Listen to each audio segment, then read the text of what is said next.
Assalamualaikum warahmatullahi wabarakatuh. Pendak sareng abdi dina pangajaran bahasa Sunda.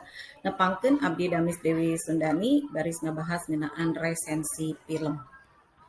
Kompetensi dasarna nyaeta mengidentifikasi dan menganalisis film sesuai dengan kaidah-kaidahnya, menulis resensi film dengan memperhatikan identitas, isi, bahasa, kualitas, dan kesimpulan.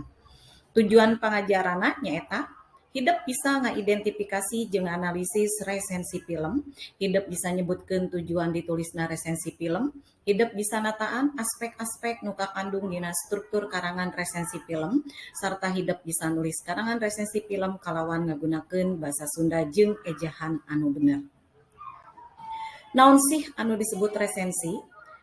Istilah resensi asalna tina bahasa Walanda nyaeta resenti, serepan tina bahasa Latin recension, recenser, jeung repider. Nu hartina nepikeun atawa nyaritakeun deui.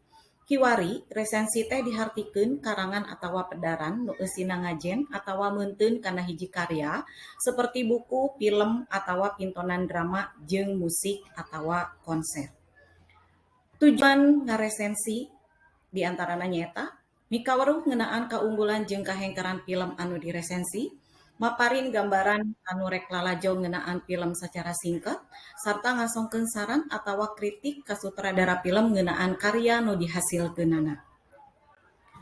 Wanda resensi film aya 3 diantarana nyaeta informatif, eusi resensi teh ukur nyawang sacara singkat sarta umum ngeunaan eusi hiji film. Nu kadua, deskriptif.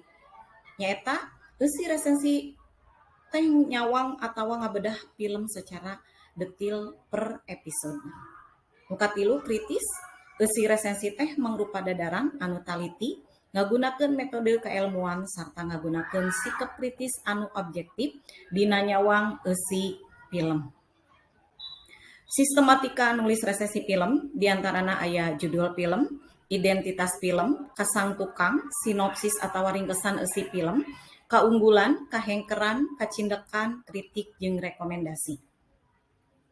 Kanggo contona, di dieu aya judulna Parahu Kertas. Sutradarana Hanung Bramantio, penulis naskah Dewi D. Lestari, produserna aya Chan Parwezertia sareng Putut Wijanarko, musik Andika Triyadi, sinematografi Fauzan Rizal, penyunting Cesa David Likmansah, tanggal rilisna 16 Agustus 2012, durasina 107 menit, negara Indonesia, bahasana Indonesia, produksina Star Vision Plus, Bentang Picture, Dapur Film Indonesia. Kasang tukangna nyaeta dijieunna ieu film kusabab loba barudak anu mumul kana diajar jeung loba kaum rumaja nu hirup tanpa boga tujuan. Ku kituna, dijieun ieu film anu asalna tina novel tujuanna pikeun mere motivasi ka para pamuda sangkan sumanget jeung daek ikhtiar ngudag impianana. Sinopsisna, Parahu Kertas nyaeta film anu nyaritakeun 2 anak manusia nyaeta Kugi jeung Kenan. Kugi nyaeta budak anu priang, tomboy, sarta percaya yen manehna teh agen ti Dewa Neptunus. Kugi ngabogaan kabiasaan anu aneh, nyaeta resep palidkeun parahu kertas ka cai. Manehna miboga kamandang anu beda jeung manusia biasana. Manehna cenderung filosofis. Sementara Kenan nyaeta saurang pelukis berbakat, tapi kukolotna dipaksa pikeun kuliah di Fakultas Ekonomi. Babarengan jeung 4 sobat leutikna, Kenan jadi geng anu salawasna kompak. Salah sahijina Kugi. Ternyata cicing-cicing Kenan boga rasa asih ka Kugi. Kulobana konflik sesobatan, paranehanana pecah. Sabab Kenan ngarasa gundah gulana, manehna tungtungna indit ka imah pawayan sarta nyaritakeun rasa tugeunahna ngaliwatan lukisan. Di ditu aya Lude Alo pawayan anu bisa mere sumanget Kenan deui.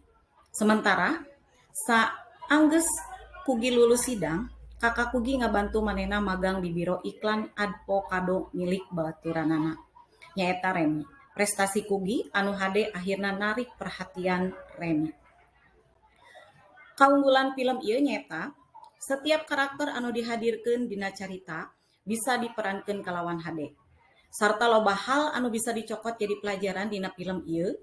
Film ieu hade kulantaran ngangkat tema anu loba dipikaresep ku masyarakat, nyaeta tema ngeunaan sosobatan. Kahengkerana atawa kakuranganna nyaeta film ieu masih kabagi jadi sababaraha season, di mana film mimiti teu acan jadi akhir dina carita, jadi nu lalajo terus nungguan film saterusna nu baris diliris. Konflik nu disajikeun pajurawet atawa kompleks, jadi mecah konsentrasi jeung perhatian nu lalajo. Ending atawa akhir carita kurang jelas, ngajadikeun nu lalajo bingung jeung nimbulkeun rasa panasaran. Kacindekan filmna nyaeta film Parahu Kertas ieu mere hikmah pikeun urang yen setiap manusia ngabogaan jalan hirupna masing-masing. Kulantaran usaha anu keong bakal mawa takdir eta ka leungeun urang. Ku kituna, urang kudu jadi jalma nu percaya diri dina ngudag cita-cita diimpi-impikeun. Kritik jeung rekomendasina. Kritikna filmna panjang teuing. Rekomendasi film ieu sae pikeun dilalajoanan ku sabab carita nu teu kaleulewihi. Sinematografina apik, bisa nampilkeun set-set jeung lokasi anu endah. Musikna oge kacida endahna. Hatur nuhun, mung sakitu ti SIM abdi. Wassalamualaikum warahmatullahi wabarakatuh.